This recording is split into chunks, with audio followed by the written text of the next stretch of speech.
Attendez-nous qui c'est mardi 4 août 2026, nous saluons et n'espérons que vos formes grâce à Dieu. C'est un plaisir pour nous ensemble avec vous à Soya. Une autre fois encore, côté que nous a continué avec ces lectures nous que nous toujours gagné chaque soir. Nous dans le livre Isaïe, nous allons commencer lecture nous à Soya ensemble avec vous, c'est dans Isaïe chapitre 19. Mais juste avant que nous commencions, on nous chanter premier et dernier couplet dans le numéro 132, la parole du Seigneur.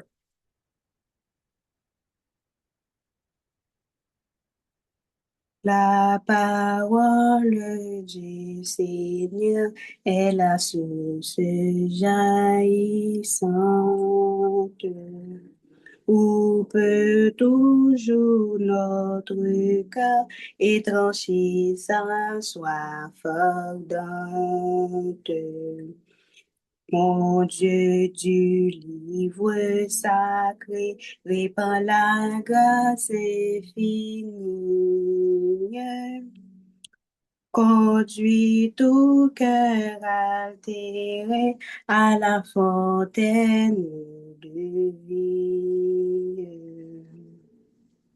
C'est un flambeau dans la main de sa splendeur vive et pure, éclairant notre chemin à travers la nuit obscure. Ô de ce divin flambeau, Seigneur, sur notre carrière, chaque jour jusqu'au tombeau, faire rayonner la lumière. C'est un grain de s'élever que l'Esprit de Dieu fait gaude. Car à peine a-t-il levé qu'il envahit tout le monde. Que le moindre grain planté de la divine semence, ici pour l'éternité, fructifie en abondance. C'est le Seigneur Jésus, nous bénissons une autre fois encore. Merci pour le souffle de vie qui encore nous mène. Merci du fait que nous déjà là, nous remercions avec parole nous nommons nous côté que ensemble, nous continuons avec ces lectures nous que nous gagnons chaque soir. Nous demandons assistance présence parmi nous du commencement jusqu'à la fin. Nous prions comme ça au nom de Jésus. Amen. Isaïe chapitre 59. Oracle sur l'Égypte. Voici, l'Éternel est monté sur une nuée rapide. Il vient en Égypte, et les idoles de l'Égypte tremblent devant lui. Et le cœur des Égyptiens tombe en défaillance. J'armerai l'Égyptien contre l'Égyptien, et l'on se battra frère contre frère, ami contre ami, ville contre ville, royaume contre royaume. L'esprit de l'Égypte disparaîtra du milieu d'elle, et j'anéantirai son conseil. On consultera les idoles et les enchanteurs, ceux qui évoquent les morts et ceux qui prédisent l'avenir. Et je livrerai l'Égypte entre les mains de maîtres sévères. Un roi cruel dominera sur eux, dit le Seigneur, l'Éternel des armées. Les eaux de la mer tariront, le fleuve deviendra sec et aride, les rivières seront infectes, les canaux de l'Égypte seront bas et desséchés, les joncs et les roseaux se flétriront, ce ne sera que nudité le long du fleuve et l'embouchure du fleuve. Tout ce qui aura été semé près du fleuve se desséchera, se réduira en poussière et périra. Les pêcheurs gémiront, tous ceux qui jettent l'hameçon dans le fleuve se lamenteront, et ceux qui entendent les filets sur les eaux seront désolés. Ceux qui travaillent le lin peigné et qui tissent des étoffes blanches seront confus. Les soutiens du pays seront dans l'abattement. Tous les mercenaires auront l'âme attristée. Les princes de sang ne sont que des insensés. Les sages conseillers de Pharaon forment un conseil stupide. Comment osez-vous dire à Pharaon, je suis fils des sages, fils des anciens rois? Où sont-ils donc, tes sages? Qu'ils te fassent des révélations et qu'on apprenne ce que l'Éternel des armées a résolu contre l'Égypte. Les principes de sang sont faux, les principes de mort sont dans l'illusion. Les chefs des tribus égarent l'Égypte. L'Éternel a répandu au milieu d'elle un esprit de vertige pour qu'il fasse chanceler les Égyptiens dans tous les actes, comme un homme ivre chancelle en vomissant. Et l'Égypte sera hors d'état de faire ce que font la tête et la queue, la branche de palmier et le roseau. En ce jour, l'Égypte sera comme des femmes. Elle tremblera et aura peur, en voyant s'agiter la main de l'Éternel des armées, quand il la lèvera contre elle. Et le pays de Juda sera pour l'Égypte un objet d'effroi. Dès qu'on lui en parlera, elle sera dans l'épouvante à cause de la résolution prise contre elle par l'Éternel des armées. En ce temps-là, il y aura 5 villes au pays d'Égypte qui parleront la langue du Canaan et qui joueront par l'Éternel des armées. L'une d'elles sera appelée ville de la destruction. En ce même temps, il y aura un autel à l'Éternel au milieu du pays d'Égypte. Et sur la frontière, un monument à l'Éternel, ce sera pour l'Éternel des armées, un signe, un témoignage dans le pays d'Égypte. Ils crieront à l'Éternel à cause des oppresseurs, et il leur enverra un sauveur et un défenseur pour les délivrer. Et l'Éternel sera connu des Égyptiens, et les Égyptiens connaîtront l'Éternel en ce jour-là. Ils feront des sacrifices et des offrandes. Ils feront des vœux à l'Éternel et les Non, invoqueront. Ainsi, l'Éternel frappera les Égyptiens, il les frappera ainsi et les guérira. Ils se convertiront à l'Éternel qui les exaucera et les guérira. En ce même temps, il y aura une route d'Égypte en Assyrie. Les Assyriens iront en Égypte et les Égyptiens en Assyrie. Et les Égyptiens avec les Assyriens serviront l'Éternel. En ce même temps, Israël sera, lui, troisième, uni à l'Égypte et à l'Assyrie. Et ces pays seront l'objet d'une bénédiction. L'Éternel des armées les bénira en disant, béni soit l'Égypte, mon peuple, et l'Assyrie, œuvre de mes mains, et Israël, mon héritage. Isaïe chapitre 30. L'année où Tartan envoyé par Sargon, roi d'Assyrie, vint assiéger Asdob et s'en empara. En ce temps-là, l'Éternel adressa la parole à Isaïe, fils d'Amon, et lui dit, va, détache le sac et tes reins, et ôte tes souliers de tes pieds. Il fit ainsi et marcha nu et déchaussé. Et l'Éternel dit, de même que mon serviteur Isaïe marche nu et déchaussé, ce qui sera dans 3 ans un signe et un présage pour l'Égypte et pour les Éthiopies. De même, le roi d'Assyrie emmènera de l'Égypte et de l'Éthiopie captifs et exilez les jeunes hommes et les vieillards nus et déchaussés et le dos couvert à la honte de l'Égypte. Alors on sera dans l'effroi de la confusion à cause de l'Éthiopie et qui l'on avait mis sa confiance et de l'Égypte dont on se glorifiait. Et les habitants de cette côte diront en ce jour, voilà ce qu'est devenu l'objet de notre entente, sur lequel nous avions compté pour être secourus, pour être délivrés du roi d'Assir. Comment échapperons-nous? Isaïe chapitre 31. Oracle sur les déserts de la mer, comme s'avance l'ouragan du midi. Il vient du désert du pays redoutable. Une version terrible m'a été révélée. L'oppresseur opprime, le défenseur dévaste, monte à l'âme, assiège, médit. Je fais cesser tous les soupirs. C'est pourquoi mes reins sont remplis d'angoisse.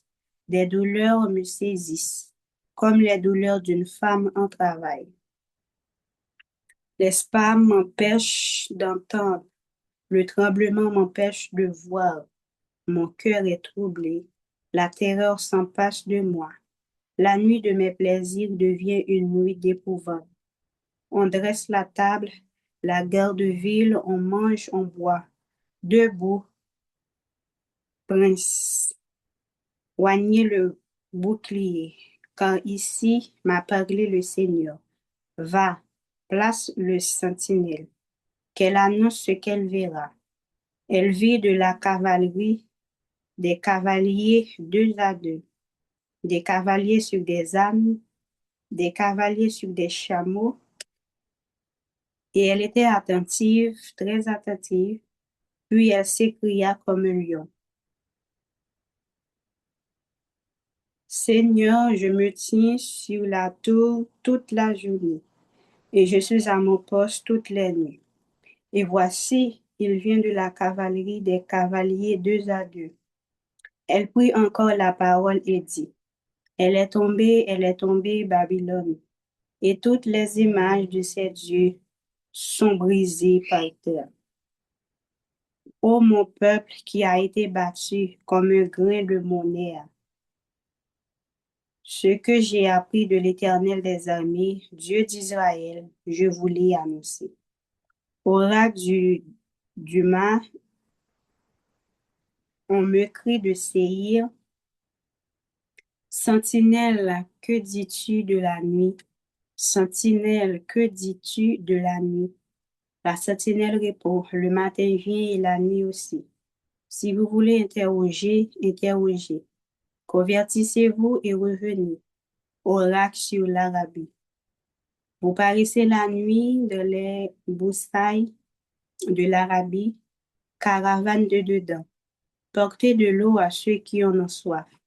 Les habitants du pays de Théma portent du pain aux fugitifs, car ils fuient devant les épées, devant l'épée nue, devant l'arc tenu, devant un combat acharné. Car ainsi m'a parlé le Seigneur encore une année, comme les années de mercenaires. Et c'en est fait de toute la gloire de Kédar. Il ne restera qu'un petit nombre de vaillants, archers, fils de Kédar, car l'Éternel, le Dieu d'Israël, l'a déclaré. Isaïe chapitre 22, oracle sur la vallée des visions. Qu'as-tu donc que tout ton peuple monte sur les toits? Ville bruyante pleine de tumulte, cité joyeuse, tes morts ne périront pas par l'épée. Ils ne mourront pas en combattant. Tous les chefs fuient ensemble et sont faits prisonniers par les archers. Tous les habitants deviennent à la fois captifs, tandis qu'ils prennent au loin la fuite. C'est pourquoi je dis, détournez de moi les regards, laissez-moi pleurer amèrement. N'hésitez pas pour me consoler. du désastre de la fille de mon peuple. Car c'est un jour de trouble, d'écrasement, de confusion, envoyé par le Seigneur l'Éternel des armées dans la vallée des visions. On démolit les murailles et les cris de détresse retentissent vers la campagne. À l'emporte les carquois des chars de combattants, des cavaliers s'avancent, qui met à nu le bouclier. Tes plus belles vallées sont remplies de chars, et les cavaliers se rangent en bataille à tes portes. Les derniers retranchements de Juda sont forcés, et en ce jour tu visites les armures de la maison de la forêt. Vous garderez les brèches nombreuses, faites la ville de David, et vous retenez les eaux de l'étang inférieur. Vous coptez les maisons de Jérusalem, et vous les abattez pour fortifier la muraille. Vous faites un réservoir entre deux murs pour les eaux de l'ancien étang, mais vous ne vous regardez pas vers celui qui voulut ces choses. Vous ne voyez pas celui qui les a préparés de loin. Le Seigneur, l'Éternel des armées, vous appelle en ce jour à pleurer et à vous frapper la poitrine, à vous raser la tête et à ceindre le sac. Et voici de la gaieté et de la joie. On égorgé des bœufs et l'on tue des brebis. On mange de la viande et l'on boit du vin. Mangeons et buvons, car demain nous mourrons. L'Éternel des armées me l'a relevé. Non, ce crime ne vous sera point pardonné, que vous ne soyez morts, dit le Seigneur, l'Éternel des armées. Ainsi parle le Seigneur, l'Éternel des armées. Va vers ce courtisan, vers Shebna, gouverneur du palais. Qu'y a-t-il à toi ici? Qu'y as-tu ici? Que tu creuses ici un sépulcre. Il se creuse un sépulcre sur la hauteur. Il se taille une demeure dans le roc. Voici, l'Éternel te lancera un jet vigoureux. Il t'enveloppera comme une pelote et te fera rouler comme une balle sur une terre spacieuse. Là tu mourras, là seront tes chars magnifiques. Ô toi, l'approche de la maison de ton maître. Je te chasserai de ton poste. L'Éternel t'arrachera de ta place dans ce jour-là. J'appellerai mon serviteur Aliakim, fils de Ikija. Je te révélerai de ta tunique. Je te ceindrai de ta ceinture. Je mettrai ton pouvoir entre ses mains. Il sera un père pour les habitants de Jérusalem et pour la maison de Juda.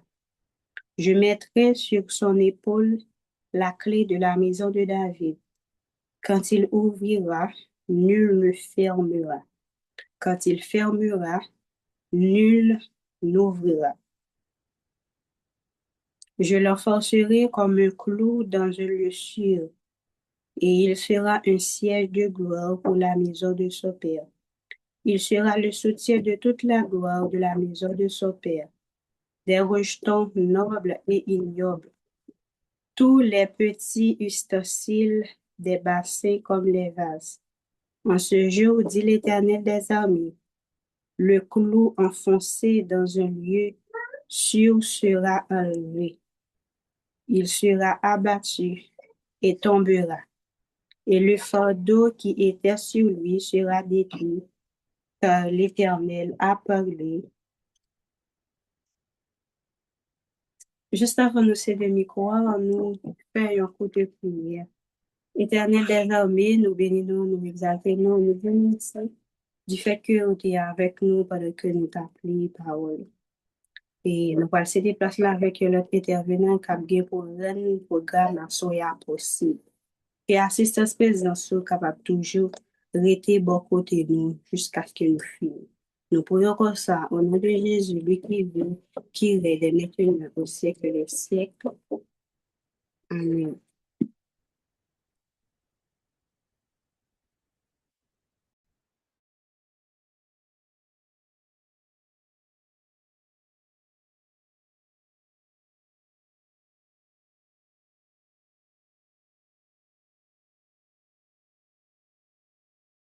Be mais profond.